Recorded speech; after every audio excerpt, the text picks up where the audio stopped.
Ration మాఫియాను కట్టడి చేయడానికి కఠిన చర్యలు తీసుకోవాలని ప్రభుత్వం నిర్ణయిస్తున్న క్రమంలోనే కాకినాడ పోర్టునే వైసీపీ నేతలు అధికార అండతో బలవంతంగా లాగేసుకున్నారనే సంచలన ఆరోపణలు బయటకు రావడం, అదే సమయంలో గత కాకినాడ పోర్టు భాగస్వామి తనను బెదిరించి అన్యాయంగా పోర్టును లాగేసుకున్నారని కేసు నమోదు చేయడం చకచకా జరిగిపోయాయి.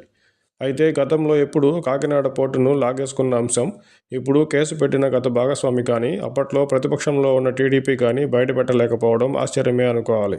గత కొన్ని రోజులుగా రేషన్ బియ్యం మాఫియా చుట్టూ జరిగిన చర్చ కాస్త ఇప్పుడు పోర్టుపై పడింది. అసలు ముందుగానే సీజ్ చేసిన బియ్యం పోర్టుకు ఎలా చేరింది?